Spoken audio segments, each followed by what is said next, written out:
aquí de nuevo.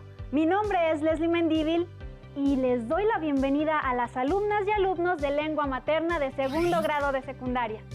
Antes de iniciar, les recuerdo que debemos seguir cuidándonos lavando frecuentemente nuestras manos con agua y abundante jabón, usando el cubrebocas adecuadamente de forma que proteja nariz y boca. Y aunque juntos, guardar y pedir la sana distancia. La salud es lo primero. Además, ¿ya hicieron algo de ejercicio hoy? Hay que ponerse en movimiento para mantener la mente sana en cuerpo sano.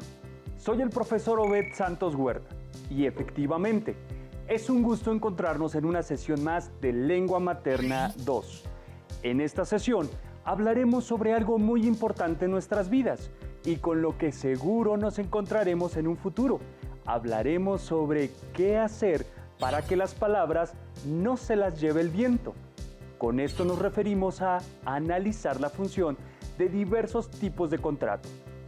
Y sí que nos servirá, ya que tarde que temprano los contratos serán parte de nuestra vida y hay que saber cómo leerlos, analizarlos y elaborarlos. ¿Listas y listos? Muy bien, pues iniciemos. El aprendizaje esperado para esta sesión es analiza documentos administrativos o legales como recibos, contratos de compraventa o comerciales, con el propósito de analizar la función de diversos tipos de contrato. Los materiales que van a necesitar para esta sesión son su cuaderno y lápiz o bolígrafo para que puedan tomar notas. También podría ayudarles tener a la mano su libro de texto. Recuerden que todo lo que veamos en esta sesión es para reforzar su conocimiento, así que les recomiendo llevar un registro de las dudas, inquietudes o dificultades que surjan durante la exposición de los planteamientos, pues muchas de estas las podrán resolver al momento de consultar su libro de texto y revisar sus apuntes. A lo largo de nuestra vida usaremos documentos legales y administrativos que den fe, por ejemplo, de nuestra identidad, como la credencial del Instituto Nacional Electoral o bien la cartilla militar. Otros documentos que regulan las relaciones entre las personas son el acta de matrimonio, las actas que acreditan estudios o niveles académicos, como son la boleta, certificado o cédula profesional. Seguramente por ahora solo hacen sus compromisos de palabra, pero en un futuro se darán cuenta de que para algunos acuerdos y compromisos es necesario confirmarlos por escrito.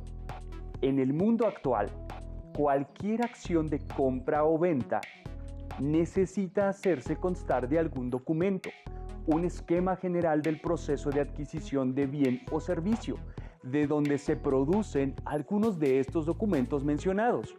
Es el siguiente.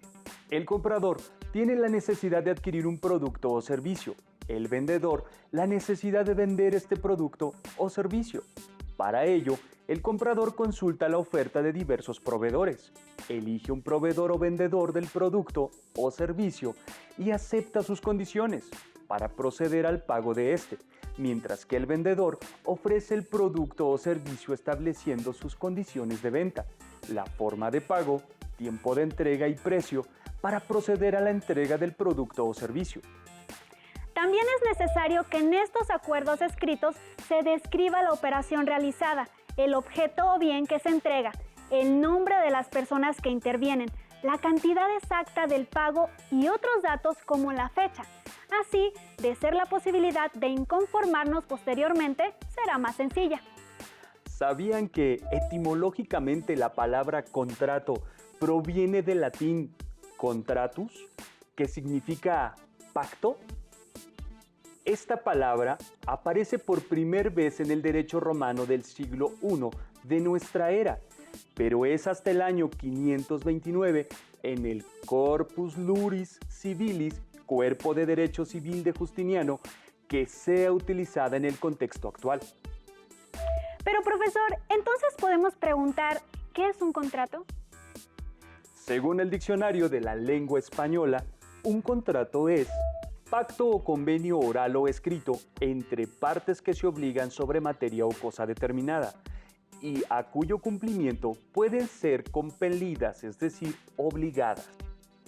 Profesor, ¿pero cómo podríamos saber cuáles son los tipos de contrato que existen? ¿Cuáles son sus características y funciones?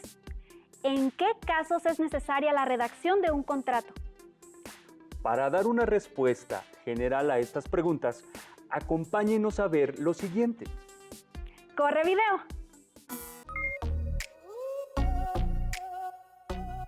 Hola. ¿Qué haces? Te ves muy concentrado.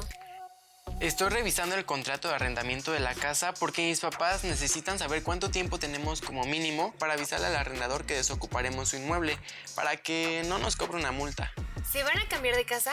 Sí, encontramos una más cerca del trabajo de mi mamá y de la escuela. ¡Qué bueno! Sí, perdón, pero tengo que seguir leyendo el contrato. Bueno, de hecho, si quieres, te puedo ayudar a buscar información.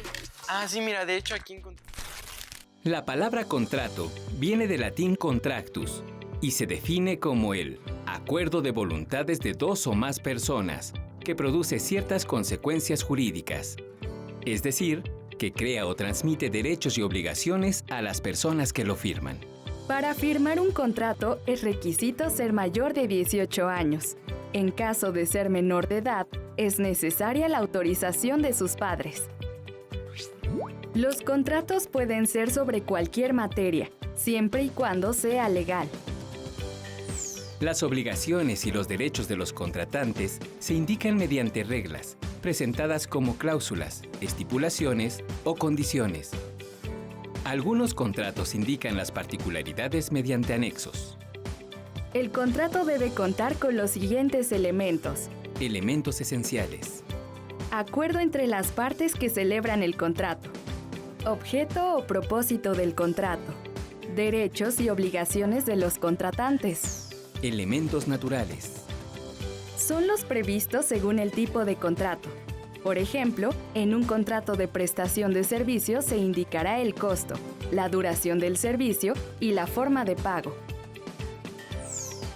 Elementos accidentales.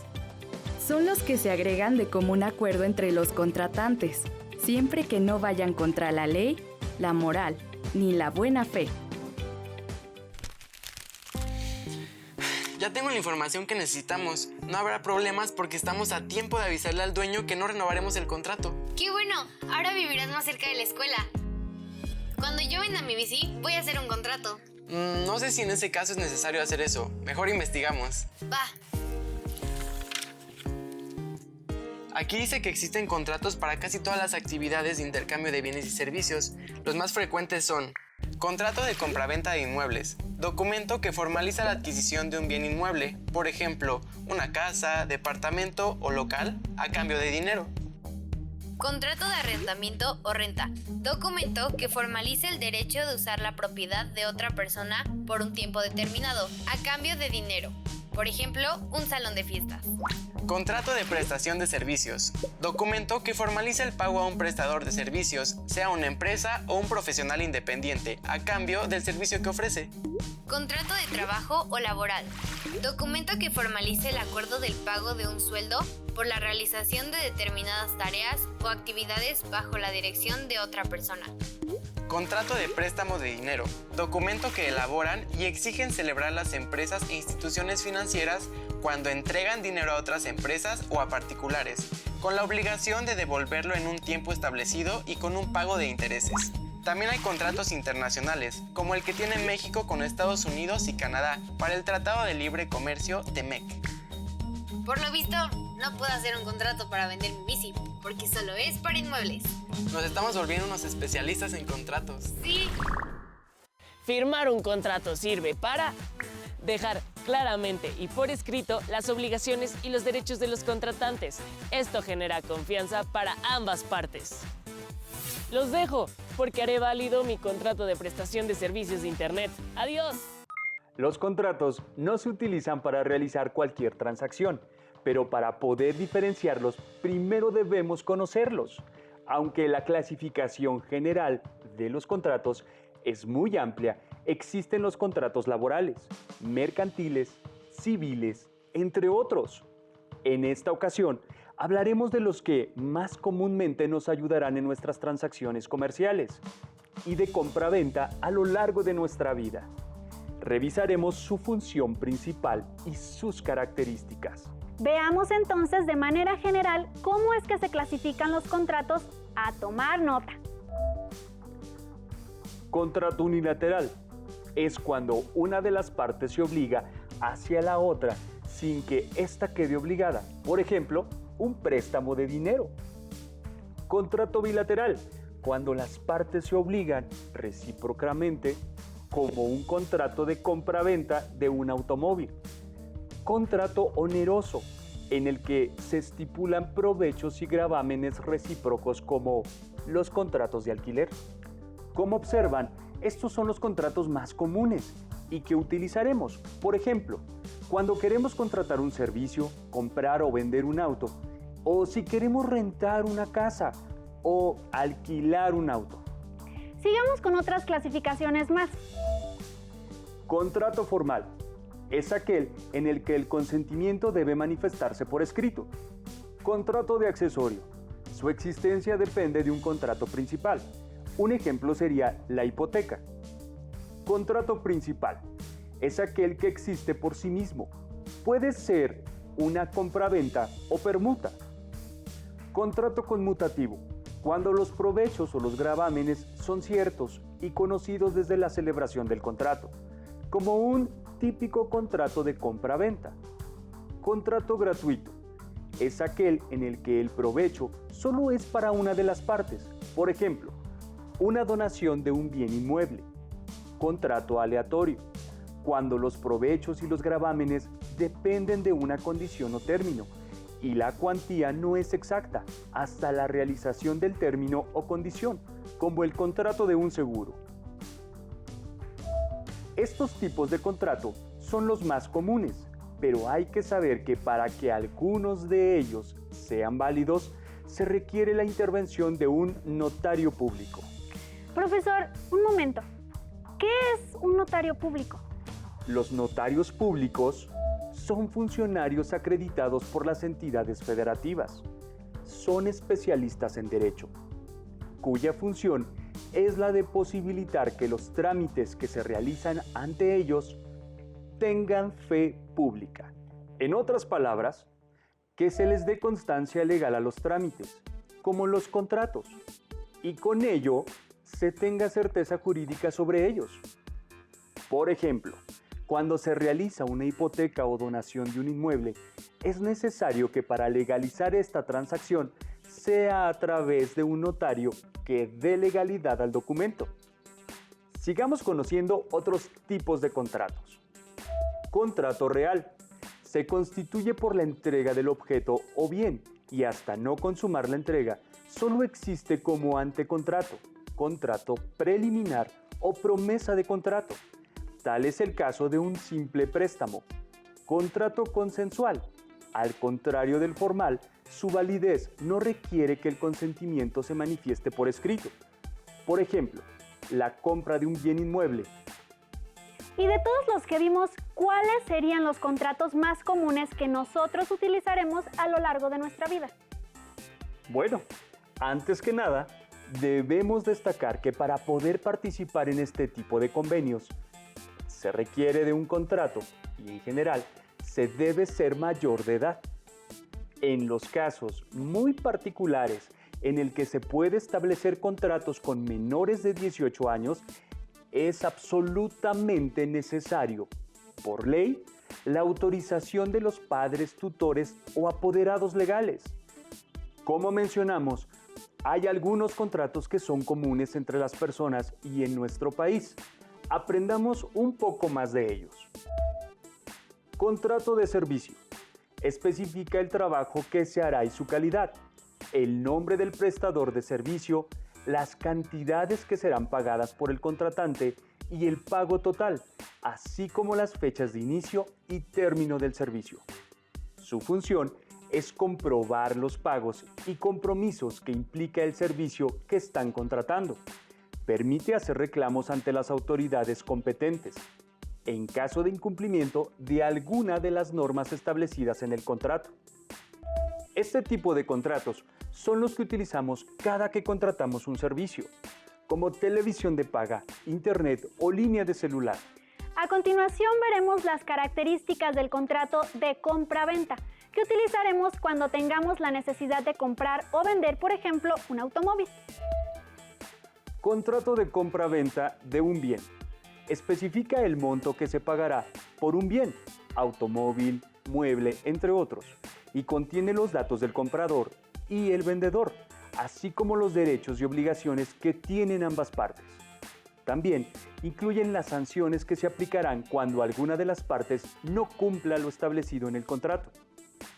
Se usa para comprobar lo que se pagó o para hacer algún reclamo con algún bien adquirido.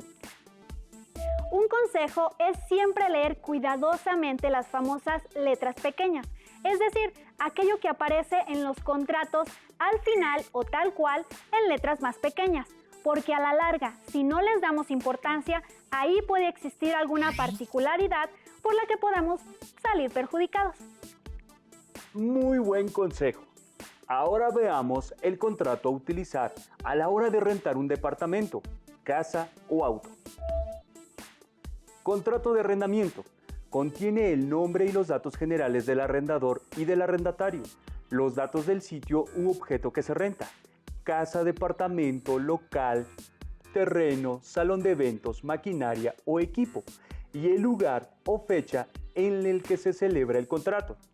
Se especifican las condiciones de pago, por ejemplo, el monto del depósito, el de la renta mensual, los gastos que corresponden al dueño o inquilino, las recomendaciones relativas al cuidado y mantenimiento del sitio u objeto rentado, entre otras cláusulas que se requieren y se utilizan para hacer reclamos, tanto del arrendador como del arrendatario, en caso de incumplimiento de algunas de las cláusulas contenidas en el contrato.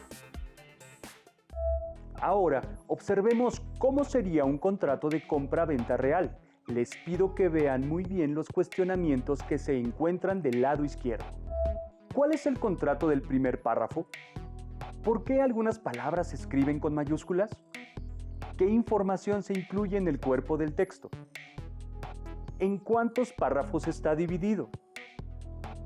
¿Cómo se introducen las oraciones?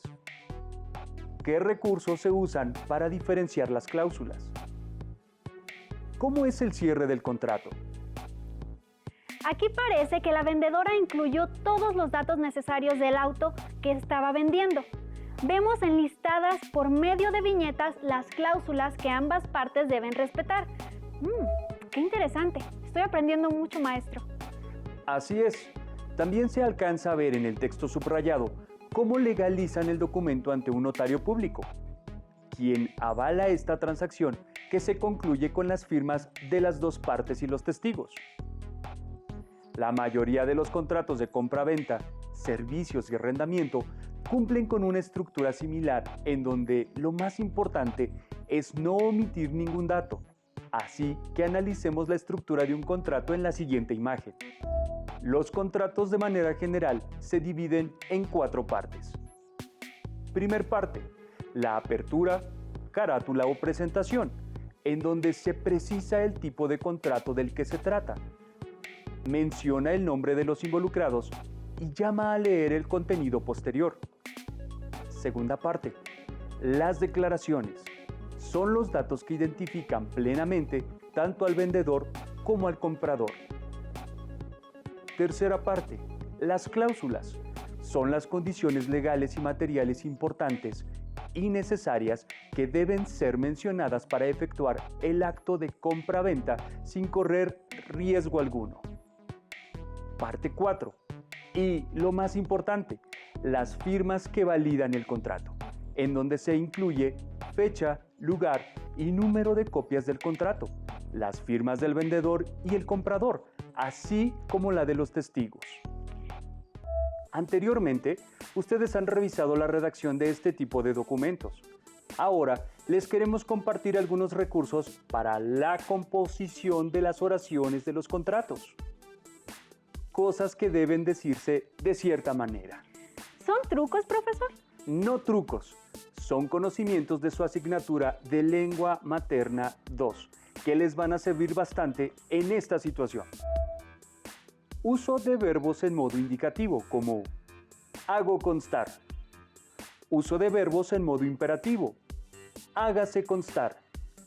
Uso del tiempo futuro del modo subjuntivo, como si hubiere lugar. Uso de formas pronominales, perífrasis verbales, participios o gerundios.